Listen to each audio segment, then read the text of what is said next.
Bonjour Noémie, comment ça va? Ça va bien, Louise, et toi? Oui, très, très bien.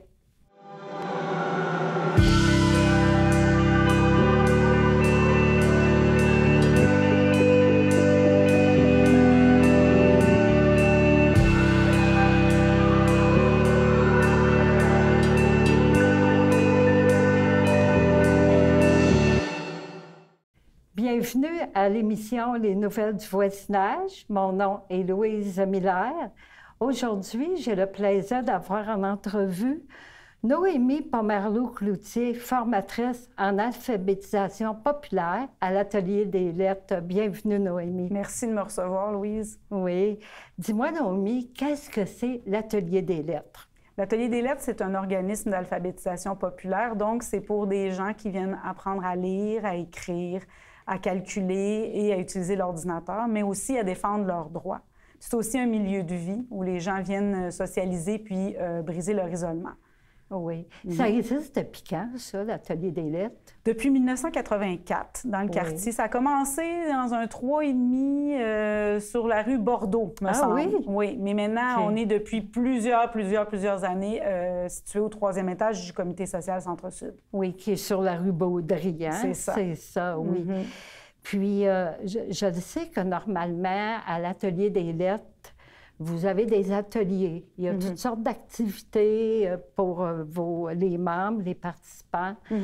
Maintenant, comment ça fonctionne depuis la pandémie et les mesures sanitaires? De quelle manière vous fonctionnez? Bien, c'est ça. En fait, normalement, on les avait comme 20 heures semaine avec plein d'activités, dont des activités, par exemple, de dîner communautaire, des choses comme ça. Là, on est obligé d'arrêter tout ça au mois de mars. Puis on se demandait comment on allait faire, mais on s'est mis à les appeler. D'abord, on les a appelés à peu près 2 fois semaine, mais au début, ce qu'on faisait beaucoup, c'était de l'information. Parce que tout ce vocabulaire-là, la distanciation sociale, confinement, couvre-visage, tout c'était abstrait pour eux, il fallait leur expliquer. Puis souvent, les informations changeaient aux 2 jours. Oui, on leur a aussi envoyé des choses par la poste, fait qu'ils ont continué, puis ils nous ont répondu. Fait qu'on a correspondu comme ça. Puis là, depuis septembre, on est revenu, mais on revient à moins d'heures semaine. OK. Puis on a séparé les groupes en 2. On essaye de mettre... Les gens ont les masques, on fait très attention. On va avoir des plexiglas bientôt. Mettons que l'aspect milieu de vie, là, être ensemble, manger ensemble, ça, c'est plutôt fini pour le moment. C'est ça. On le met sur une tablette. On attend. Mais les gens sont vraiment contents d'être revenus quand même. Oui. Parce qu'ils sont ensemble, même s'ils sont loin. C'est ça qu'on dit. Ça. Même si on doit rester loin, on est ensemble quand même, ça fait du bien. Oui, ça fait une nouvelle adaptation. Puis en même temps, bien, se revoir, ça fait du bien, là, comme tu dis. Là, Puis, je sais, avez-vous, vous autres, là-bas, plusieurs participants à l'Atelier des lettres, normalement? Là, normalement, on peut rentrer 18 avant. Là, on pouvait rentrer 18 personnes assises. Là, on a 2 groupes dans mon groupe. On est 6, puis dans l'autre groupe, ils sont 7. Peut-être qu'ils pourraient être 8. Fait que c'est possible qu'on puisse accueillir une nouvelle personne, mais en ce moment, on n'est pas à l'aise parce qu'il faut encore s'arranger. Puis ce qu'on dit, c'est ce qui est bon aujourd'hui, ça se peut que demain, ça soit plus bon. Oui, ça peut changer du tout au tout en l'espace de quelques jours. C'est ça. Fait que les gens repartent à la maison avec du travail maintenant, ce qui n'était pas le cas. Fait qu'ils disent « Oh, on a des devoirs. » Moi, je suis comme « Non, non, non. Vous faites du télétravail. » Donc, ils repartent avec des choses parce que c'est pas des gens qui ont accès au numérique nécessairement. C'est ça que je me demandais parce que souvent, on peut fonctionner par Zoom, mais ça prend un ordinateur et ça prend tout ce qu'il faut là, pour être avec Zoom. Ça prend une connexion Internet. Bien, exactement. Puis quand tu n'as pas beaucoup de sous, tu vas-tu manger ou tu vas te payer Internet? Bien, ça va être... le choix est facile à faire. C'est ça. Un Internet, ça se mange pas. Fait que ça remplit pas le ventre. Oui. Puis, à l'Atelier des lettres, là, est-ce que vous êtes plusieurs travailleuses, normalement? Là? Bien, à temps plein, on est 2, mais on a un collègue qui fait du temps partiel aussi. On accueille des stagiaires, puis on a des bénévoles. Mais là, en ce moment, c'est ça. On accueille quand même les stagiaires, mais différemment. Oui. Puis notre collègue à temps partiel n'a pas encore recommencé, mais ça s'en vient. Oui. Hein? Donc, c'est ça, oui. On est une petite équipe, puis on a des grands locaux. Fait qu'on peut être ensemble sans se côtoyer trop proche. Là. Oui, fait que ça aide énormément, là. C'est ça, hein, vu que le local est grand. Oui. Puis, en fait, on a plusieurs locaux, fait qu'on a nos bureaux dans des endroits éloignés l'un de l'autre. Puis les gens qui vont à l'Atelier des lettres, est-ce que c'est seulement des gens du quartier Centre-Sud ou s'il peut y avoir d'autres quartiers? Non, il y a des gens qui n'habitent pas le quartier, mais il y a plusieurs personnes qui habitent le quartier Centre-Sud, d'autres qui habitent dans d'autres quartiers. Oui. Puis que c'est plus central peut-être de venir chez nous. On refuse pas par rapport au quartier. Okay. Puis c'est des gens, on a des gens, oui, qui sont des immigrants qui sont là depuis longtemps, mais ils parlent français. Mais la majorité des gens, c'est des gens qui viennent du Québec, là. OK.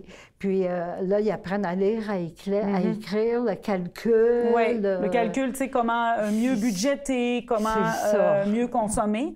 Beaucoup avec les circulaires. L'écriture et la lecture, c'est beaucoup selon leurs intérêts et via des projets. Par exemple, on a un livre qui s'appelle l'Abécédaire populaire. Oui. Bien, on a travaillé l'écriture et la lecture là-dedans. On a des projets de poésie aussi. Donc, on a lu dans beaucoup de festivals de poésie des dernières années, mais cette année, on avait été invités, mais ça n'a pas eu lieu. Puis nous, on ne pouvait pas le faire de façon numérique parce que les gens n'avaient pas accès, là. OK. Puis je sais que la poésie, pour les participants de l'Atelier des lettres, depuis des années, ça prend beaucoup de place comme moyen d'expression pour eux autres. De quelle manière qu'ils s'exprimaient? Parce que je sais qu'il y a eu le livre de l'enfance à l'espoir. Ouais.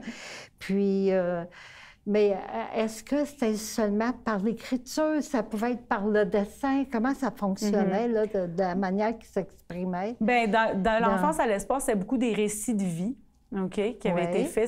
C'est le premier livre. Moi, j'étais pas à l'Atelier des lettres dans ce temps-là. Ça a pris vraiment du temps à monter. Okay. C'est vraiment sur le récit de vie des participants qui étaient là. Puis ensuite, dans l'Abécédaire populaire, c'est vraiment des textes sous des thèmes. Fait qu'il y en a que c'est des poèmes, il y en a que c'est des petits récits de vie.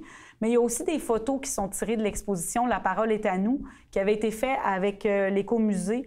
Du Fier-Monde. Du Fier-Monde, avec les artistes de Diasol, Pat et Mickey. J'ai essayé de les mettre ensemble, ça fait Paki, c'est pas ça. Pat et Mickey. Donc, il y a des mots en photo dans le livre aussi. Donc, des photos dans le mobilier urbain pour mettre les gens dans la peau d'une personne analphabète. C'est dur à lire. Ah, OK. Donc, c'est ça. Il y a ça dans le livre aussi. Donc, les gens, c'est vraiment... C'est ça. Ils racontaient leur histoire, puis nous, on les aidait à l'écrire. Oui. Puis, tous ces moyens d'expression-là, j'imagine, ça leur permettait de s'exprimer aussi par la parole. Est-ce qu'il y avait déjà fait des lectures en public? Oui, quand on a lancé le livre L'Abécédaire populaire, il y a eu des lectures en public. On a aussi lu dans des projets avec la Bibliothèque Père-Ambroise dans un HLM du quartier. On a participé à des festivals pour la poésie, Festival de littérature, Festival de la poésie de Montréal.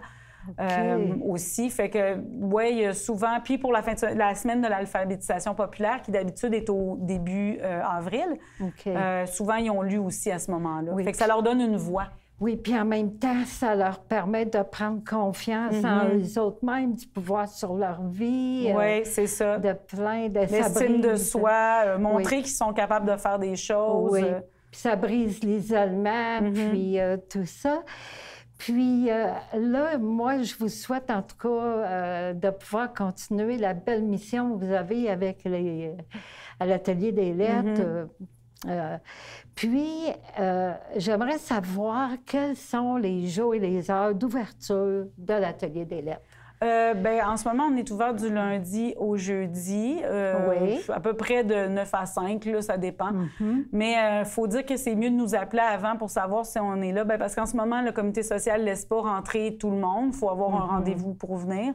Puis aussi, on est quand même resté un peu en télétravail les moments où on n'est pas avec les participants. On essaye de respecter les consignes du gouvernement. Fait que c'est sûr qu'on est fermé le vendredi. C'est ça. Les gens peuvent nous appeler s'ils ont des questions ou peuvent regarder notre site Internet ou notre page Facebook. On est vraiment actifs sur Facebook. Sur Facebook, hein? Puis là, ça va apparaître en bas d'écran aussi. J'ai le numéro de téléphone de l'Atelier des lettres, qui est le 514-524-0507. Oui. Je crois aussi, vous êtes sur Instagram, YouTube aussi. Instagram, YouTube, oui, mais ça fait longtemps que j'ai rien mis dessus, j'avoue. OK. Fait que c'est mieux d'aller voir le Facebook. Le Facebook ou l'Instagram, mais le Facebook, Oui. c'est là où on a le plus de choses. Oui, hein? Oui, c'est plus convivial. Oui, bien, en tout cas, merci beaucoup, Noémie, d'être venue aujourd'hui à mon entrevue pour parler de l'Atelier des lettres. On va savoir un autre tantôt. Oui. C'était Louise Miller pour les nouvelles du voisinage. À la prochaine!